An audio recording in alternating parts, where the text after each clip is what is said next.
Nah, kita itu pengen jadi coffee shop yang terus berotasi. Berotasi dalam hal apa? Maksudnya berotasi dalam kita ingin menghidupkan kegiatan kita sehari-hari gitu. Jadi nggak kita cuman sekedar jualan kopi, terus kita dapat profit, terus selesai. Kita nggak pengen kayak gitu. Jadi kita pengen ada hal yang bisa dibawa kaitan itu untuk kebermanfaatan buat orang-orang lain juga gitu.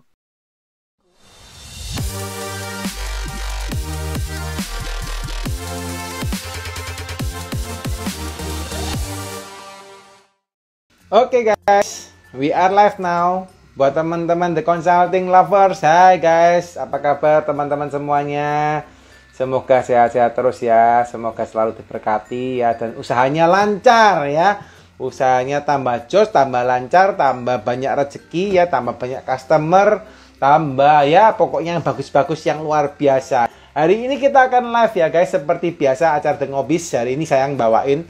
Minggu lalu ada teman-teman yang lain ya, ada Kak Suci, ada Kak Tirisia, ada Kak Lukas atau Kak Rio ya, karena pembaca acaranya beda-beda ya. Nah, hari ini guys kita akan live dengan, saya lupa. Hari ini sama Kak Rio kalau nggak salah ya. Kak Rio, sebentar, saya cek dulu ya.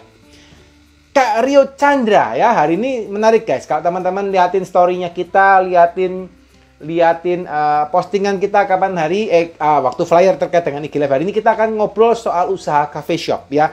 Anyway, saya kan dan percaya teman-teman pasti ngeliat ya kondisi sekarang di lapangan nih, banyak peluang usaha yang kita mesti tahu ya. Dan salah satunya kenapa kita ngomong soal cafe shop hari ini, karena kita lihat sekarang ini banyak sekali usaha yang maksudnya yang bisa dilakukan, dan salah satu usaha cafe shop ini adalah salah satu usaha yang menurut kami mudah dilakukan dan mudah diduplikasi ya.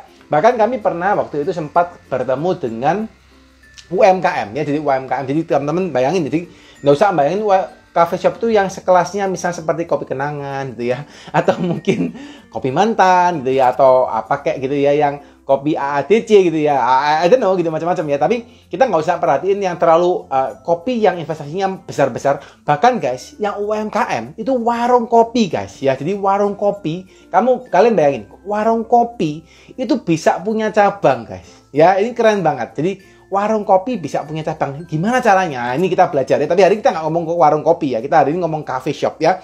Tapi anyway, cara ini bisa kalian terapin, bisa kalian pelajarin gimana sih cara kalian bisa ngembangin usaha kalian tidak hanya berbasis kopi, tapi mungkin F&B kalian atau usaha-usaha kalian yang lain supaya kalian bisa buka cabang ya.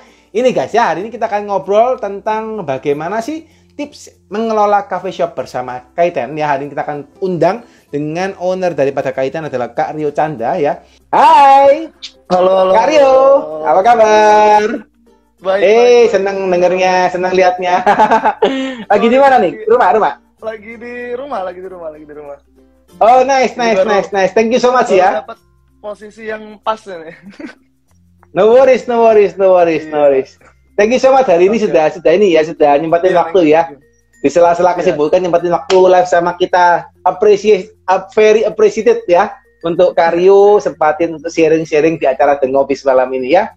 Ini teman-teman yang belum kenal Kak Rio ini hari ini harus nonton sampai habis ya, karena ini keren banget pasti acara hari ini, bisa ngeliatin Kak Rio sharing guys ya. Oke Kak Rio, ini thank you. Hari ini kita mau ngobrol-ngobrol santai ya Kak Rio ya, tentang bisnisnya Kaiten ya. Menarik sekali nih, karena Kak Rio kan tagline-nya kan Japanese Cafe Shop gitu ya. Ini saya pengen tahu nih, gimana sih maksudnya Japanese Cafe Shop dan bagaimana cara bangunnya sampai bisnis berkembangnya. Tapi hari ini kita nggak ngobrol soal kaitannya aja ya Kak Rio ya. Kalau boleh kita hari ini Kak Rio kalau diizinkan gitu ya, karena dia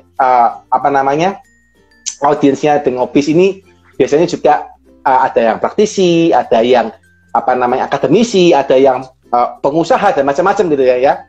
Nah, mungkin kalau bisa nanti kita sharing nggak hanya Kaiten, tapi pengen tahu nih Kak Rio, maksudnya kisah hidupnya Kak Rio dari awal gitu ya. Sampai mungkin bisa mendirikan Kaiten. Oke Kak Rio, dipersilakan Kak Rio, silakan. Mungkin boleh cerita dulu riwayatnya gimana Kak Rio sampai buka Kaiten. Woi. Mungkin saya perkenalan diri dulu ya mungkin. Silakan, monggo Mas. Jadi saya besar di Batam sebenarnya, lalu melanjutkan studi ke Malang dan Surabaya. Jadi saya S1-nya di Malang di Brawijaya, terus S2-nya saya lanjutin di UC di Universitas Ciputra. Nah setelah itu Nice.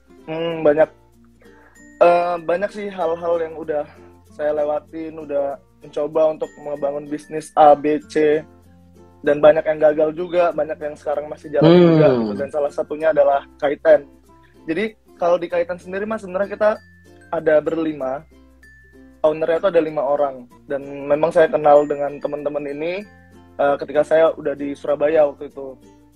Nah, karena kita sering, awal tuh sebenarnya simpel mas, jadi kita kan suka ngopi ya, suka ngopi hampir tiap malam itu mesti cari tempat kopi yang enak buat ngobrol, buat ya spend our time aja gitu untuk ngisi waktu luang gitu. Nah, sampai akhirnya ketemu sama 4 teman saya ini.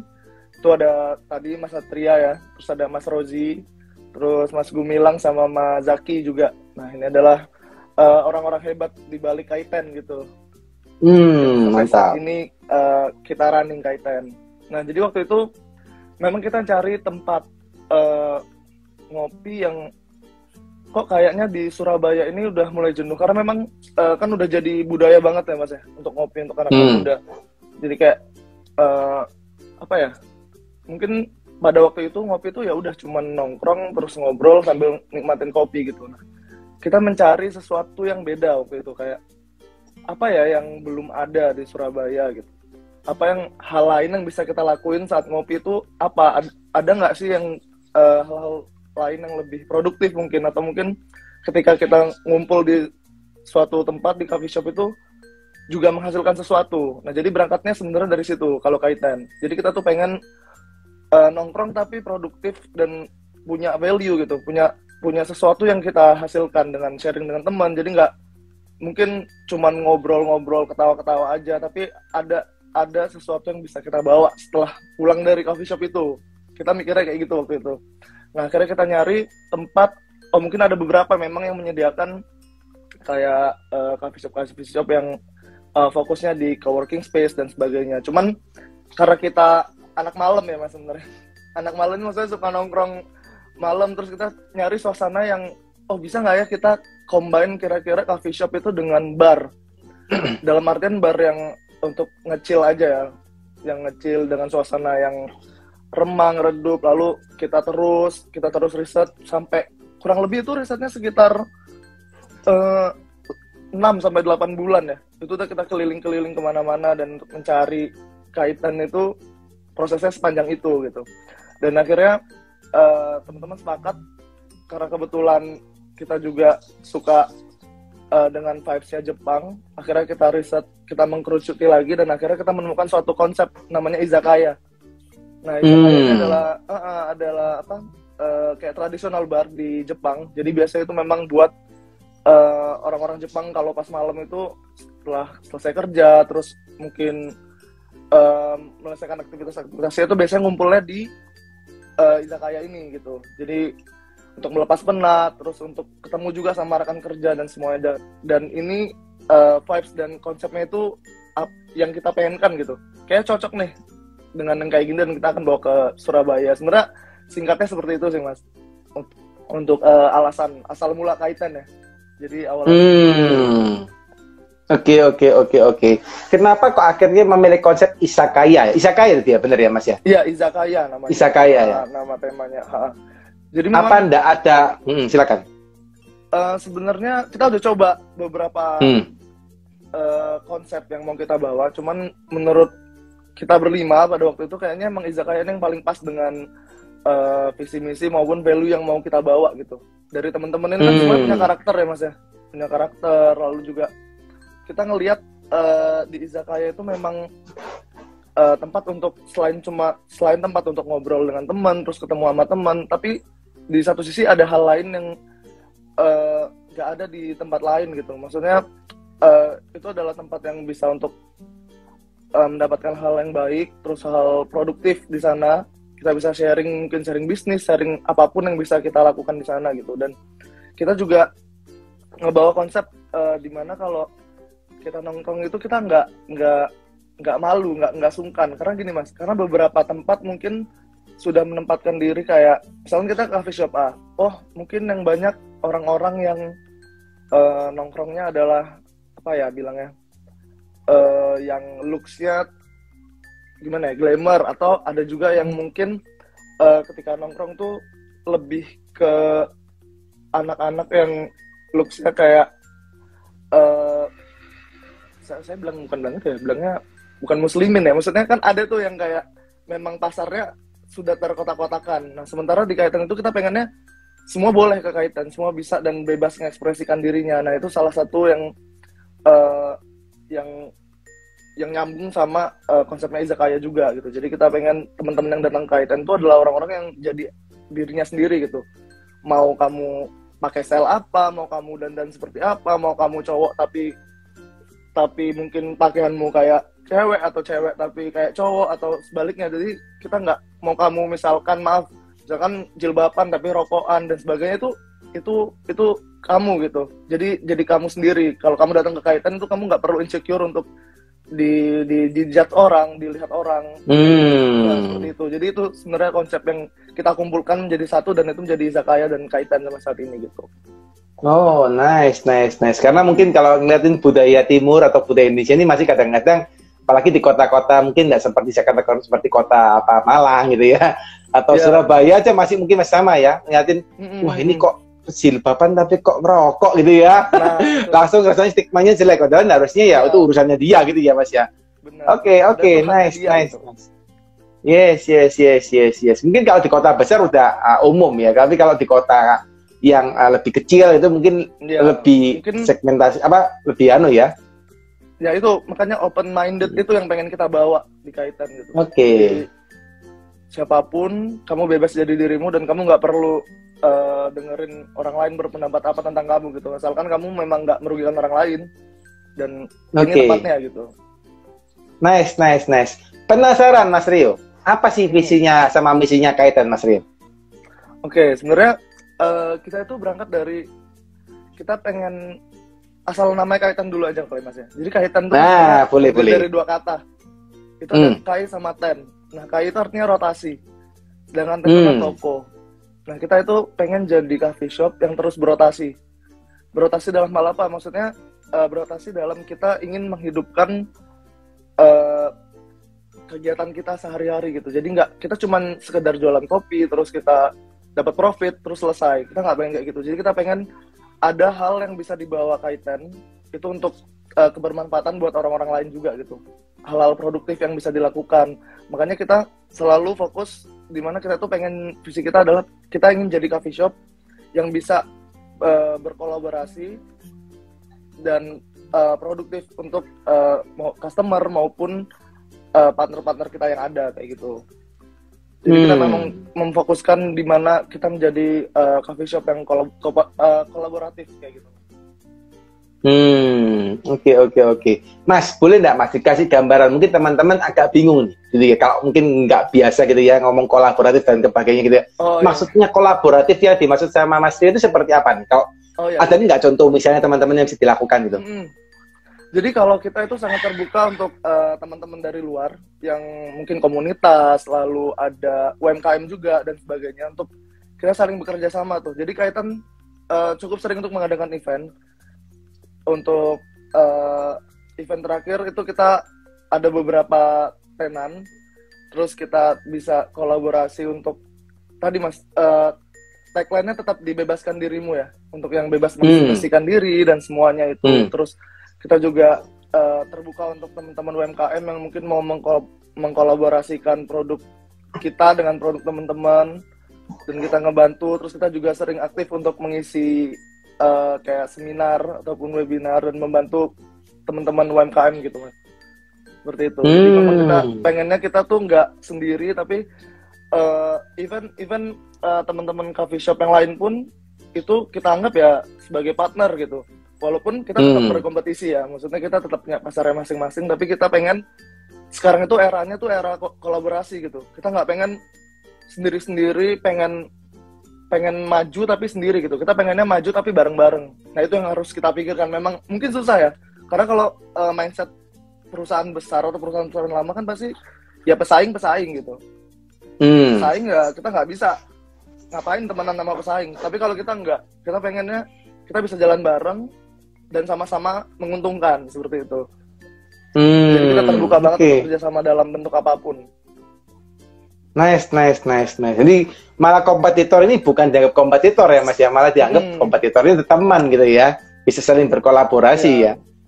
Nice. Mas, penasaran Mas, ini kan Masnya kan juga kuliah kan di UC ya, karena saya tahu juga UC kan salah satu sekolah yang mengajarkan untuk seluruh mahasiswanya untuk bisa berwira swasta gitu, atau berusaha gitu ya. Nah, menurut saya kan bisnis itu kan banyak ya Mas ya, misalnya bisnisnya kan banyak, tidak hanya coffee shop gitu ya.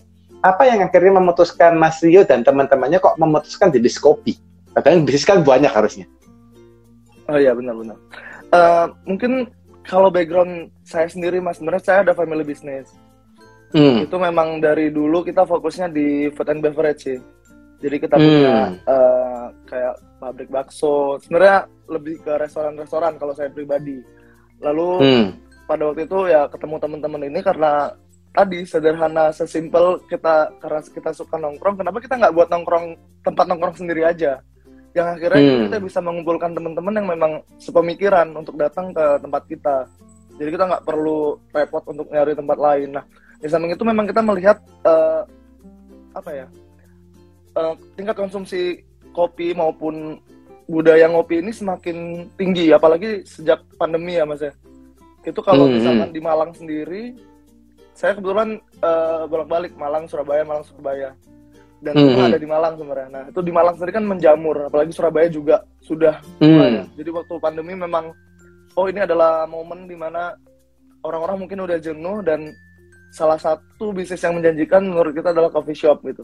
Dan di samping itu kita juga melihat, itu tadi, value yang mau kita bawa itu nggak cuma sekedar kita pengen jualan kopi dan nyari profit gitu. Tapi ada aktivitas setelah itu yang memang bisa ngasih manfaat buat orang banyak. Itu sih yang kita pengen kemarin.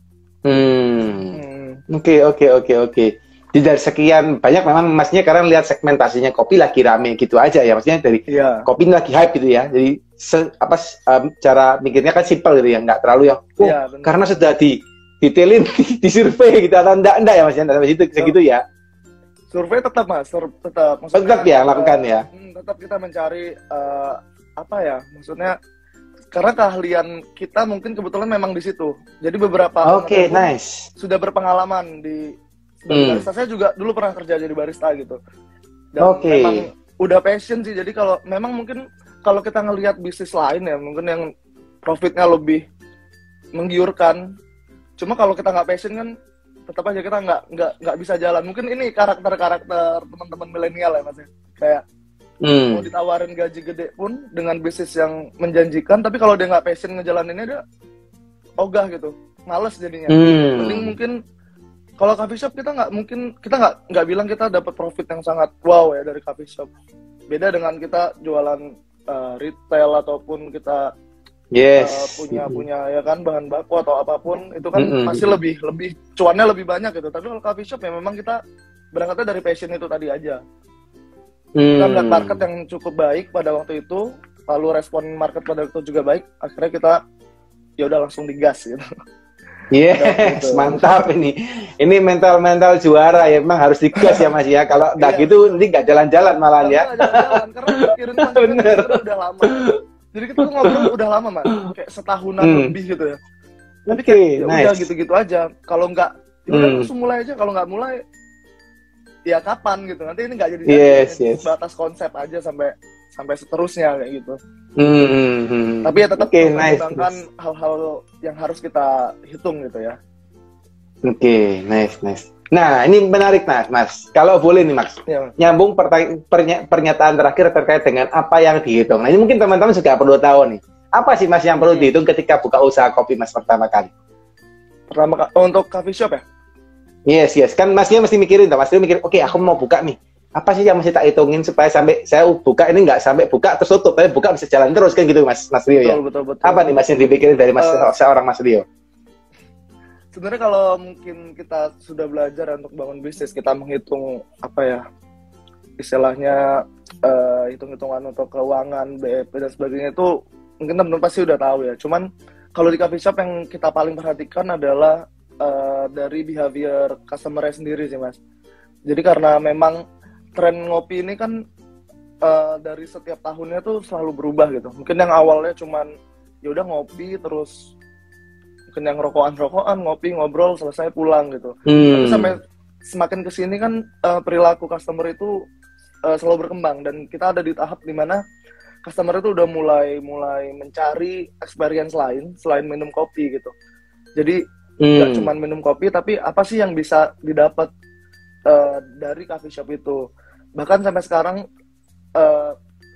sekarang pun customer itu mulai kepo tuh Mas, sama ini beans-nya dari mana sih, terus ini tekniknya seperti apa, ini biji kopinya tuh diolahnya seperti apa. Itu mereka sudah sampai ke tahap itu gitu.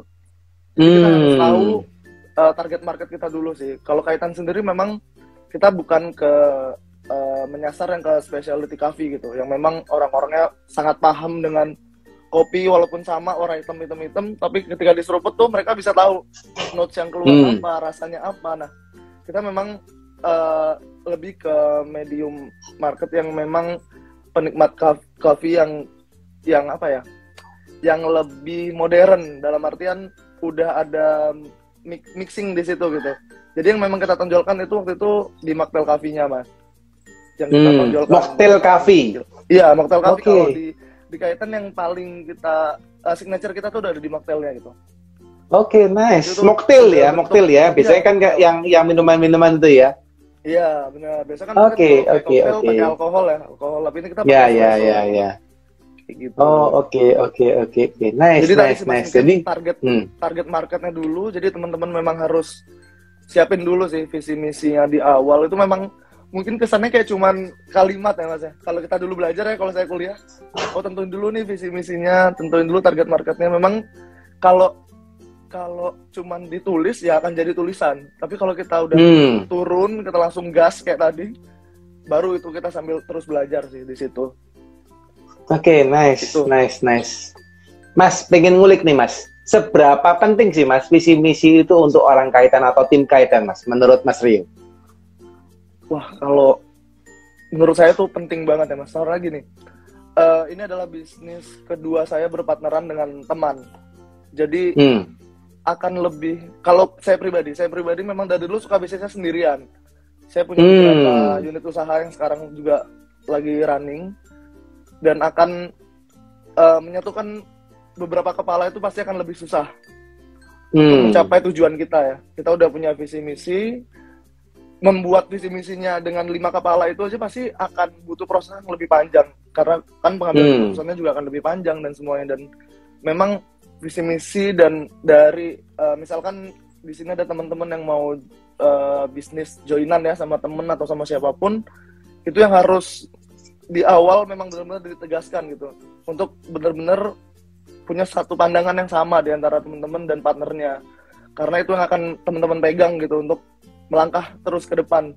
Itu yang harus dipegang, dan itu akan apa ya, butuh komunikasi yang lebih lancar lagi ya. Maksudnya komunikasi itu sangat penting ketika kita dalam satu tim, ketika ownernya ini ada banyak. Nah itu sih Mas. Jadi visi misi itu nanti pasti akan nyambungnya gimana kita ngejaga komunikasi dengan teman-teman yang lain gitu.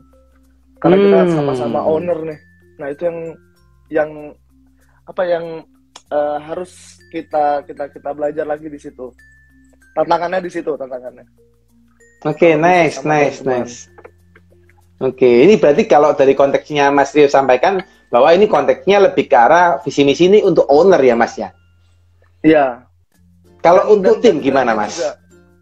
Kenapa sorry? Kalau untuk tim gimana Mas? Kalau untuk tim atau karyawan di dalam Kaitan gitu, ngefek nggak sih visi misi ini?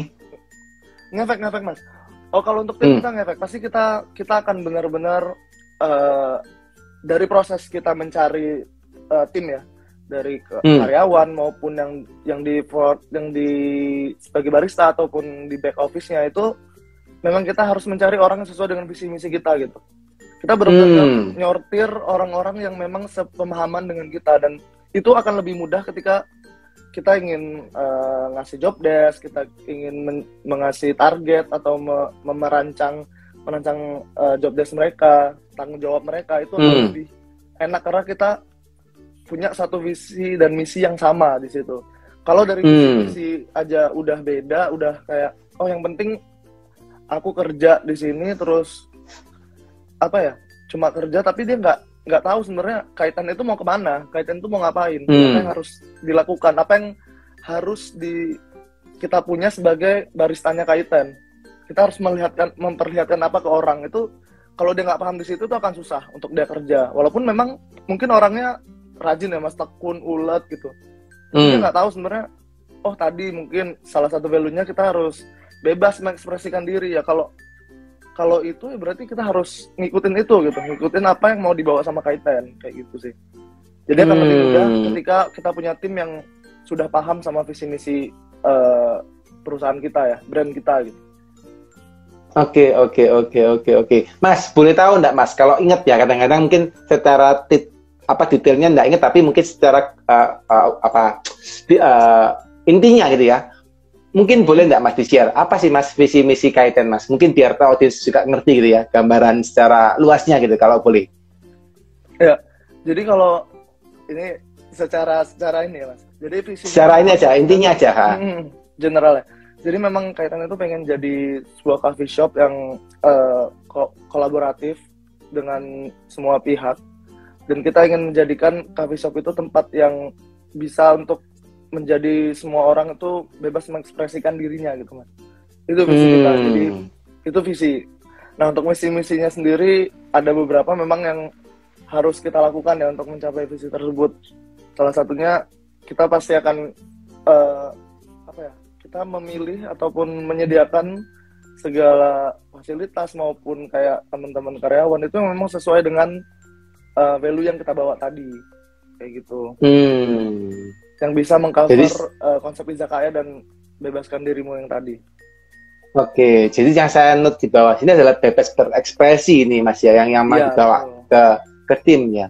Oke, Mas, pengen tahu Mas, pertama kali Mas ceritain bahwa nyari tim adalah yang mendekatin atau yang mirip dengan visi misinya Izakaya atau visi misinya Kaitan tadi. But dalam pelaksanaan di lapangan kan kadang-kadang gitu nggak semua tim tuh bisa align ya Mas sama visi misinya kita atau visi misinya Kaitan. Apa Mas yang dilakukan Mas? Gini, kalau untuk proses mencari itu sendiri memang kemarin kita kan kalau kita cukup viral itu Pak untuk buat video requirement ya. Itu video recruitment ya, itu kita kan pakai sampai viral ya? Iya, reels. Ya, wah, reels. Mantap. Pakai video itu lamaran yang masuk sekitar 300 sampai 400.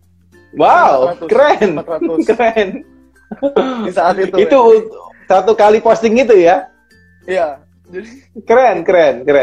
Jadi kita akan waktu itu memang agak lama untuk mensortir yang cocok sama Kaitan gitu. Nah, yang kita lakukan adalah sebenarnya salah satu yang jadi pertimbangan penting itu adalah sosial medianya teman-teman juga. Kalau di kita ya, kita ingin melihat circle yang teman-teman itu seperti apa, lalu lifestyle maupun kepribadiannya itu seperti apa. Jadi kita nggak selalu ini ada barista yang mungkin champion punya dapat banyak penghargaan, lalu dia jago dengan segala skillnya, itu nggak menjadi nomor satu di kita, nggak jadi prioritas, tapi kita lebih ke karakter Mas. Karena yang memang kita bawa tadi dari tagline kita bebaskan dirimu itu untuk bebas berekspresi itu adalah mulai dari karakter. Makanya kita mencari teman-teman yang dia orangnya easy going, terus dia juga supel gitu ya, dengan penampilannya yang ikonik gitu. Nah kita mencari orang-orang yang ikonik sebenarnya, orang-orang yang unik dengan segala style yang dia bawa gitu. Ataupun juga kita kepoin Mas, kita kepoin Instagramnya, bahkan mungkin kan beberapa orang ada yang bersedia untuk nge-share kisah hidupnya ya. Nah itu jadi pertimbangan kita juga.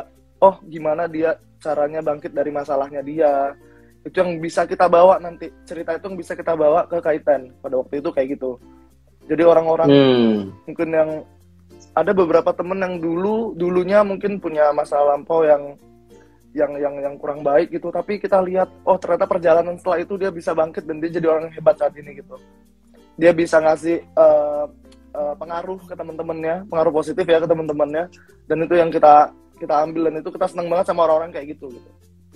Gitu, Mas. Oke. Teman-teman ingat ya, sekarang story Instagram atau profile Instagram jangan diisi yang boten-boten gitu ya. Atau boten-boten itu apa ya? Yang enggak gitu ya. Isi yang bagus-bagus, guys. Ya bayangin kalau bos kalian kayak gini nih. Kayak Mas Rio nih ya, yang cari Instagram, guys, dilihatin. Serius TikToknya kalian gimana gitu ya. Mungkin kalian punya LinkedIn. Ayo. Ya teman-teman ya, harus pikir tuh supaya Instagramnya harus bagus, tapi bukan Instagramnya tok yang bagus ya, orangnya juga harus bagus ya. Oke, Mas Rio penasaran nih ya, ini sorry ya Mas kalau saya banyak tanya gitu ya, karena tugas saya hari ini tanya terus sama Mas Rio. Oke, Mas Rio penasaran, pengen tanya. Mas Rio kan tadi sempat ngomong, oke, saya buka bisnis coffee shop gitu ya, tapi kondisinya di Malang pun itu orangnya sudah banyak yang buka. Di Surabaya juga sudah buka banyak gitu ya.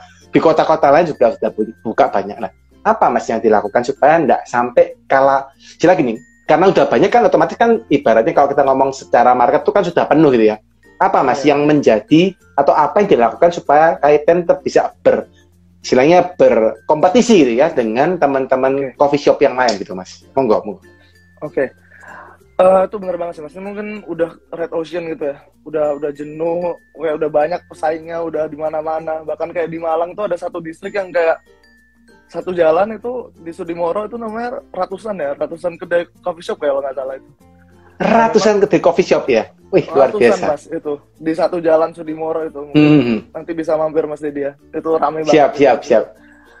Nah, sekali lagi kalau misalkan di coffee shop, itu tadi sih yang kita perhatikan bukan lagi cuman menghadirkan kualitas produk, tapi gimana caranya kita bisa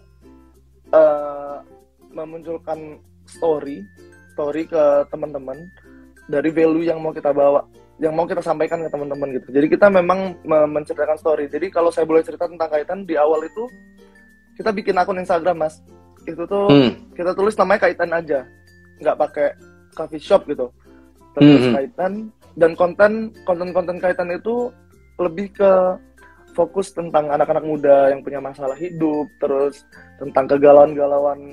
Biasa Mas, kita berangkatnya dulu juga teman-teman waktu ini kan masih quarter life crisis ya ceritanya. Kita berlima ini gitu, kan punya banyak masalah gitu teman-teman juga. Itu yang kita bawa awal untuk sebelum announce kalau Kaiten itu mau hadir di Surabaya. Yang kita bikin adalah konten-konten di Reels yang menceritakan curhatan-curhatan, terus cuplikan-cuplikan tentang kisah hidup kayak gitu-gitu. Nah itu viral semua Mas, di TikTok, di Reels. Jadi orang mengira ini akun psikologi, kayak kayak mungkin consulting psikologi, psikiater atau seperti itu ya. Gitu. Karena memang isi kontennya adalah seperti itu, nggak ada kopinya sama sekali gitu waktu itu. Padahal kita mau jualan kopi, tapi yang kita jual bukan itu. Karena kita pada waktu itu melihat, kalau kita mau marketin anak-anak muda, sebenarnya anak-anak muda yang sekarang yang kayak saya dan teman-teman itu, apa sih yang lagi dihadapin, apa yang lagi rame gitu. Dan salah satunya itu Mas, kayak tentang kemarin juga kan lagi rame tentang health issue ya, kayak mental health-nya teman-teman itu kan banyak yang speak up dan sebagainya. Nah itu yang kita ambil dari situ. Oh ternyata kita itu punya keresahan yang sama gitu. Terus kalau kita mau curhat mau apa itu enaknya di mana? Selain kalau di coffee shop mungkin kita nggak bisa bebas ya Mas ya. Mungkin mau curhat sama teman di coffee shop terus nangis kan mungkin dilihatin orang lah. Itu juga salah satu yang kita bawa di Kaiten ya. Kalau kamu mau nangis mau apa itu nangis aja gitu. Bisa kamu lakukan di Kaiten kayak gitu. Jadi memang pertama adalah kita harus, kalau saat ini ya Mas, saat ini di zaman ini memang sosial media itu adalah kunci untuk memperkenalkan dulu. Selain kita memang harus ngebawa kualitas produk makanan atau minuman yang mau kita serving ke customer, itu udah pasti. Jadi kita nggak bahas kalau makanan minuman nggak enak ya. Bahkan makanan minuman nggak enak aja mungkin kalau coffee shopnya pinter dengan segala story yang disampaikan, ya tetap rame aja gitu. Karena itu yang lucunya di coffee shop tuh seperti itu gitu. Kadang-kadang jadi nggak selamanya kopinya enak pun bisa rame gitu. Tapi kalau kita kan pasti tetap mengutamakan kualitas itu. Dan kedua tadi story Mas, story yang memang harus kita sampaikan ke orang banyak, ke target market kita itu seperti apa, sehingga mereka tuh bisa berkesan di mereka gitu, ingat mereka gitu. Oh, coffee shop Kaitan ternyata coffee shop ya, bukan tempat buat ini. Oh, tapi ternyata Kaitan bisa di tempat curhat nih, tempat ngumpul-ngumpul untuk saling ngeluarin keluh kesahnya teman-teman kayak gitu. Terus yang ketiga, selain berbeda, terus selalu ada story dan value tadi, pastinya inovasi sih Mas. Inovasi dan kolaborasi tadi. Makanya kita menganggap sekarang, ayo kita walaupun sama-sama coffee shop ya tetap bareng, kita bisa kolaborasi dalam hal apa nih yang bisa kita jual dan kita sama-sama untung. Itu sih tiga hal itu sih sekarang yang kita pegang Mas, untuk tetap bisa terus melangkah ke depan kayak gitu. Oke. Jadi 3 hal itu ya Mas yang dipakai. Jadi meskipun sama-sama coffee shop gitu ya, tapi tetap kita punya pembeda nih dibandingin yang lain gitu ya. Nice. Penasaran Mas, tadi Mas cerita kalau misalnya ada yang nangis itu boleh nangis itu. Ada nggak sih Mas yang benar-benar nangis gitu di sana? Ada Mas. Jadi memang ada ya? Oke, nice. Jadi di Kaitan ini suasananya memang apa ya saya bilangnya ya, kayak temen-temennya itu bener-bener sebebas itu untuk mengekspresikan dirinya gitu. Jadi kita bukan ngopi-ngopi cantik gitu Mas istilahnya. Kita nggak pengen kayak jadi kopi-kopi cantik jaim gitu buat, ya. Cuman buat ngobrol terus foto-foto terus ngobrol terus pulang gitu. Jadi memang bahkan kayak kita sama customer itu bisa sedekat itu gitu. Kadang kalau udah tutup pun kita matiin, kita stay di sana tuh, kita sering cerita, sharing. Jadi selain tentang tadi ya kayak masalah-masalahnya dia atau masalah hidupnya, tapi juga ada hal-hal apa ya, potensi-potensi mungkin bisnis juga kita bahas di sana kayak gitu.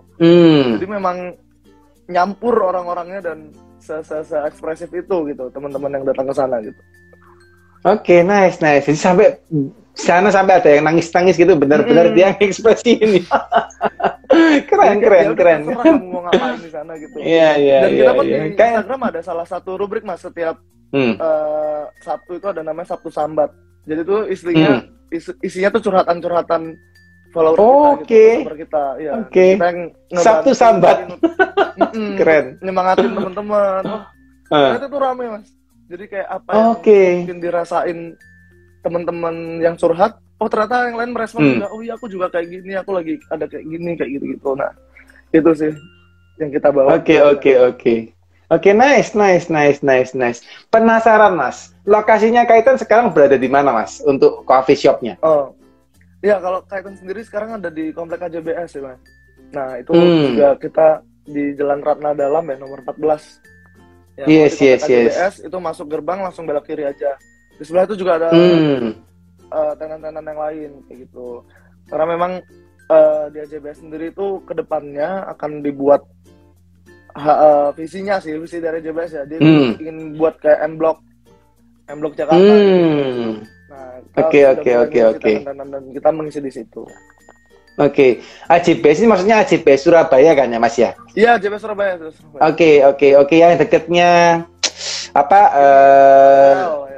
Marvel City ya. Oke, nice. Oke. Nah, teman-teman yang pengen mampir ke Kaitan, ini kalau Surabaya Mas saya mampir aja gitu ya. Dan pikir ke Malang. Ya. Siap dong. Dan pikir ke Malang. Malang belum buka berarti Mas ya, Malang ya? Saya pikir kan asalnya dari Malang pertama ya. Oh, Malang ada, cuman beda tim kalau saya pribadi ya. Jadi bukan ini ada, tapi nggak dalam satuan manajemen Kaitan gitu.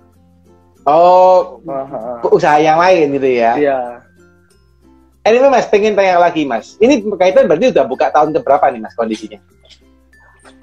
Kaitan baru mau 1 tahun Mas. Jadi kita baru mau setahun ya? Iya, Oktober kemarin. Nice. Tahun 2021. Nice. Oke. Jadi masih setahun ini. Nice. Karena masih muda justru banyak masalah biasanya Mas ya.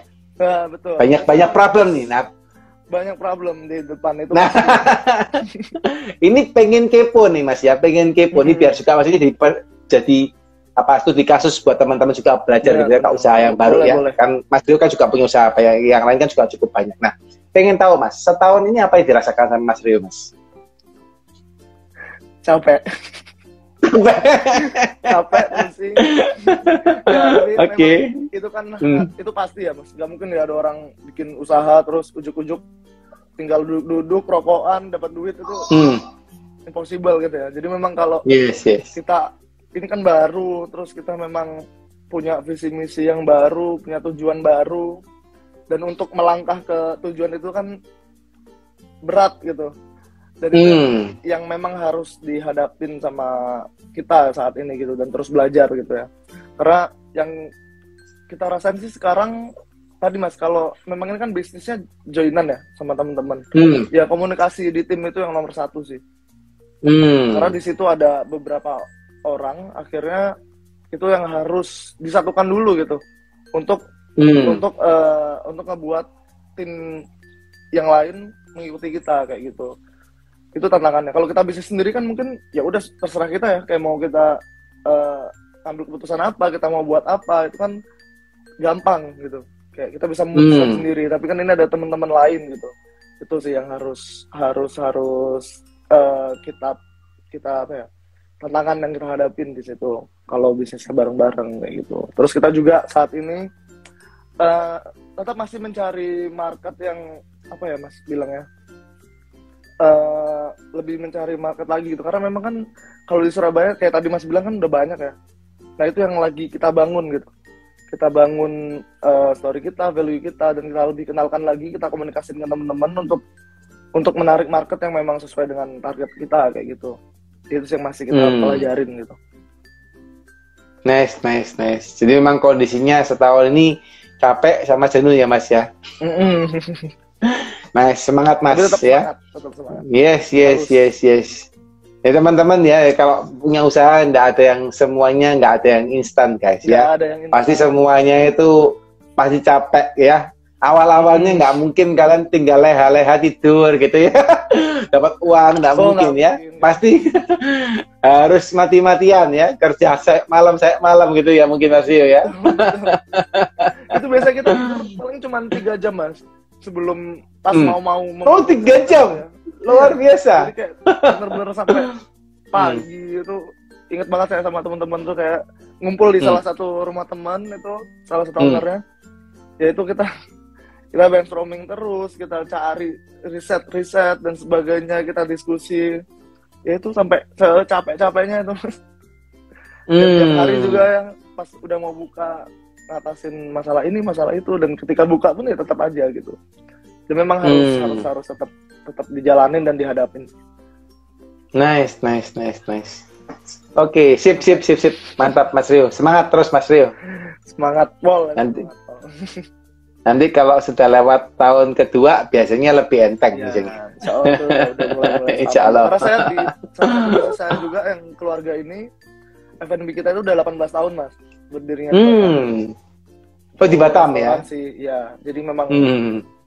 Jadi waktu kecil pun saya tahu gitu perjuangan yang kita ngebangun brand ini tuh kayak gimana gitu, dan sampai eksis sampai sekarang. Nah ini makanya saya coba lagi dengan yang F&B tapi coffee shop. Ya tetap memang mungkin gini ya, mungkin mikirnya kayak mungkin udah terbiasa nih dulu punya bisnis F&B yang lain ya, walaupun coffee shop. Ternyata kalau buka coffee shop walaupun sama-sama F&B ya tetap dari nol. Kita nggak bisa dari itu. Saya sampai yang harus kerja dulu jadi barista, terus kayak magang. Ya dulu saya kerja jadi barista untuk biar tahu ini gimana sih bisnisnya. Kayak gitu sih Mas. Nice. Di Batam apa Mas? Restoran apa namanya di Batam? Itu kita jual bakso sih Mas. Bakso gunung. Iya benar. Oh bakso gunung. Jadi apa? Benar. Itu digerai sendiri atau distribusi ke gerai-gerai bakso lain? Gerai sendiri. Kebetulan gerai sendiri. Lebih ke supplier. Kita punya pabriknya untuk mensuplai beberapa restoran bakso yang ada di Batam gitu. Dan kita punya jadi punya resto bakso sendiri plus supply ya? Benar. Gitu. Yes. Berarti nanti kalau punya barista harus punya biji kopinya, Mas. Biar multiply-nya lebih cepat. Oke. Mas, penasaran nih, apa rencana ke depan untuk Kaitan, Mas? Rencana ke depan untuk Kaitan? 2-3 tahun ke depan, kira-kira bakal ngapain nih? 2-3 tahun ke depan ya? Kalau untuk tahun pertama ini kita masih fokus ya Mas untuk memperkuatkan diri dulu di Surabaya ya, existing kita yang ada. Tapi harapan besar kita sih kita pengen buka beberapa cabang dengan konsep yang memang kita bawa ini gitu. Selama 3 tahun mungkin 3 tahun ke depan, karena kalau sekarang kita masih fokus untuk mencari partner-partner untuk berkolaborasi gitu. Kita pengen menghidupkan khususnya di Surabaya ya. Kita mau melakukan sesuatu yang banyak masih dengan teman-teman yang lain, dengan komunitas, dengan maupun pemilik usaha yang lain kayak gitu sih Mas. Oke. Jadi tahun ini lebih ke arah kolaborasi banyak ya Mas Rio ya, kita emang terkait dengan ngebesarin, memperluas relasi kita dulu. Yang memang kita pengen dikenal sebagai coffee shop yang memang kolaboratif kayak gitu. Oke, nice. Oke, penasaran Mas Rio, satu lagi pertanyaan. Siapa sih Mas orang yang selalu backup atau support Mas Rio sampai sekarang Mas? Ini saya pribadi gitu maksudnya. Kalau selalu support ya, yang jelas sih kalau sosok yang paling saya ingat ya mungkin ayah saya sendiri ya, karena memang beliau ini kan termasuk keluarga ayah nih, keluarga orang tua tuh susah gitu Mas ya. Jadi dari SMP beliau ini udah merantau dan berbisnis sendiri gitu. Dari jualan bakso itu, dari ngedeket bakso sampai sekarang bisa punya beberapa unit usaha yang ada di Batam ya khususnya.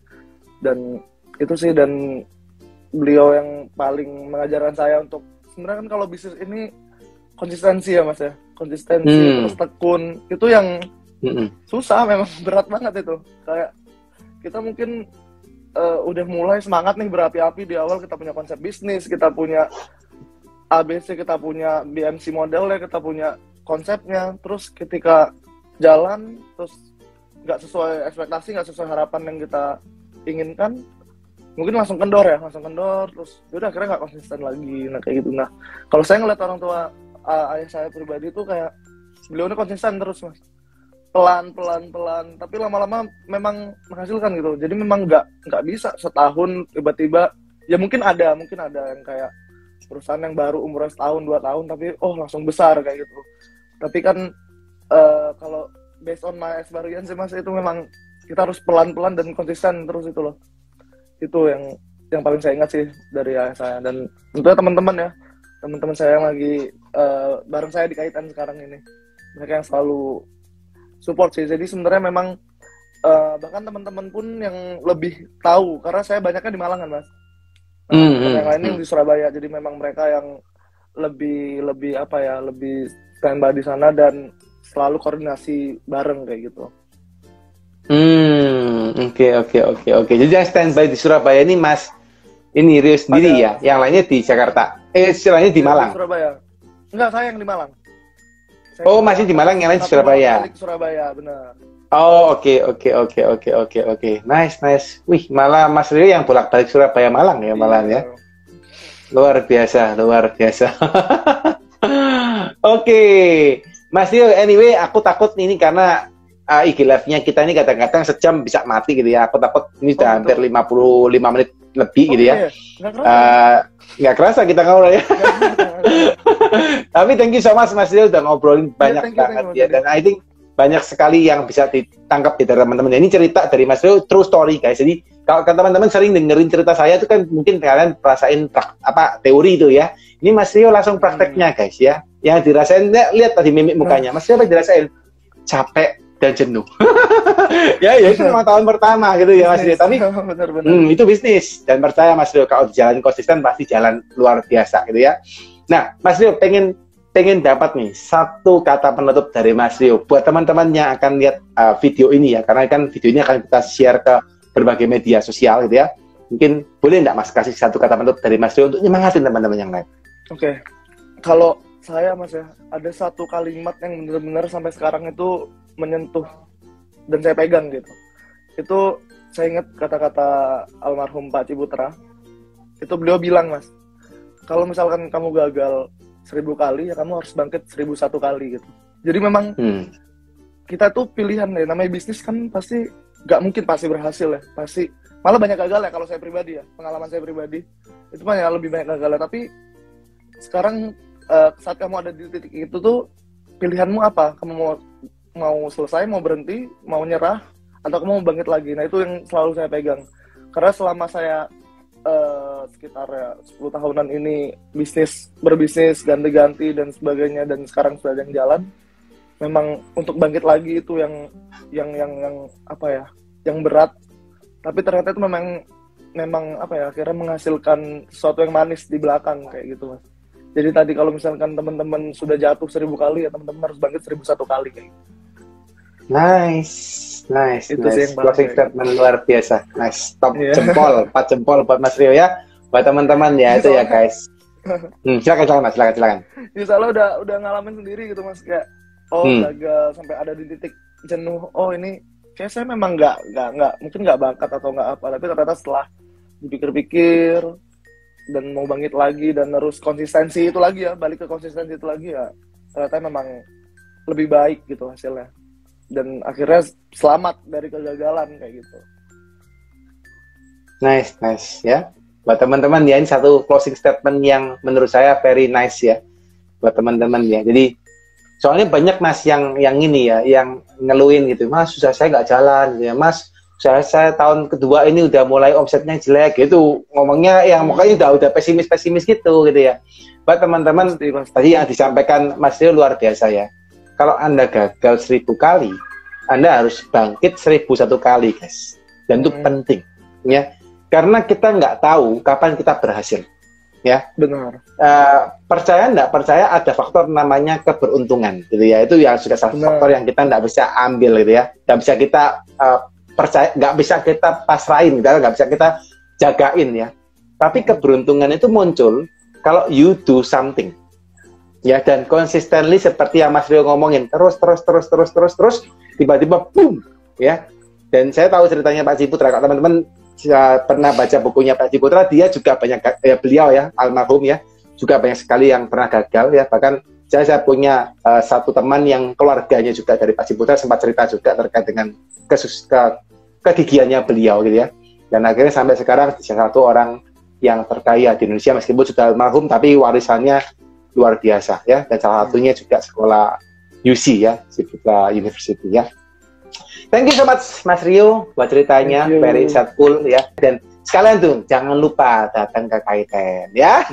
Follow-in ya guys, Kaiten Cafe ya. Buat teman-teman ya, nanti kapan-kapan kita bisa kolaborasi lagi ini Mas Rio ya. Betul, dengan mungkin komunitas-komunitas nih. Mantap. Ya, oke. Thank you so much ya Mas Rio ya. Thank you so much Mas Rio. Salam buat keluarga. Bye-bye. Ya, thank you.